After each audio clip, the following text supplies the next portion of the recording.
Is write what you know, and that's exactly what our next guest did. Duval resident Kirk Werner is an author, illustrator, father, and avid fly fisherman. You know, with these folks, it's like a religion. He took those four things and blended them together to create Olive, the Little Woolly Bugger, a children's book series with a cast of characters right out of the tackle box. See, he's writing what he knows and what he feels.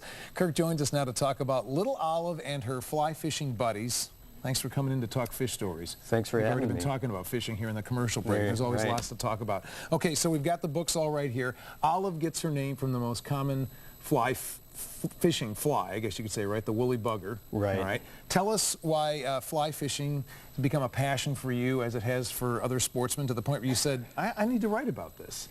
Well, there's just something about the art of fly fishing. It's more than just casting a piece of bait into the water. It requires a certain amount of technique and finesse, and it's always changing in dynamic. So when I was a kid, I got bored fishing with a worm out of a boat, sitting there waiting for something to happen. And with fly fishing, watching that bobber, just staring exactly. at And with fly fishing, you're always doing something to fill that time between fish. There we go. Here's a gorgeous scene right there. Where are you here? That's the middle fork of the Snoqualmie River up by Mount Si. My son and I fishing there. Okay, and so you fish with both your son and your daughter? No, my daughter, not your daughter has now? very little interest in fishing whatsoever.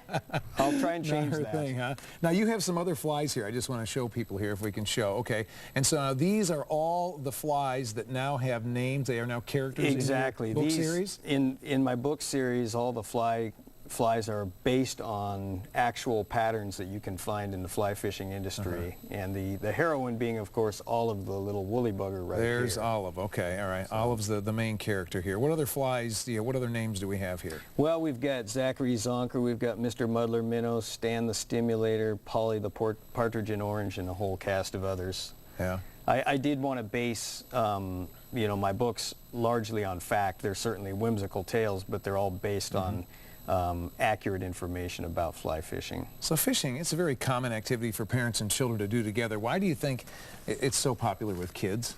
Well, I think it's a nice diversion from what kids in today's society have. They've got their iPhones and their video games, and they need to experience getting outside, playing in the dirt, and experiencing the natural world as much as possible. So I think that's really one of the great things about fishing or fly fishing. It doesn't matter how you go about doing it, is getting kids into a natural setting, away from their daily routine, and exposing themselves to what's out there in the woods. Which I think is part of what you refer to, and many do, the deeper message behind fly fishing, and it's not just casting. Were you able to weave that into these stories? Well, I certainly hope so.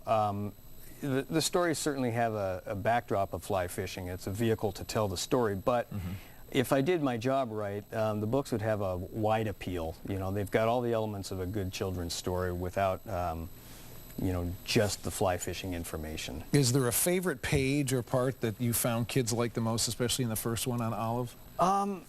They like this page because it's got a double spread illustration, but I think kids, I'm surprised I get feedback from them, and they all like something a little bit different, which is good. It means that I didn't do one thing particularly well and fail in other areas. I have to say the illustrations are very creative and very fun as you flip page to page. No, so thank you. In that sense, just alone, they're very entertaining. All right, so you have 3 books now in the Olive series. What future plans do you have for storytelling? If my publisher gives me the green light based on how the first 3 sell, I've got 2 more already written, and I'm just hoping that they commit to publishing those 2, because it's a nice continuation, and somehow 5 books feels good to me. Well, I'd say you're on your way. So we've got Olive Goes for the Wild Ride, great picture, Olive in the Big Stream, then of course the first one, Olive, the Little Woolly Bugger. Well, good luck coming up with more characters in the tackle box there. Well, thank you. For stories 4 and 5, and Kirk, we appreciate you coming in. Thanks for having me. I appreciate it. Always like another fish story. Joyce?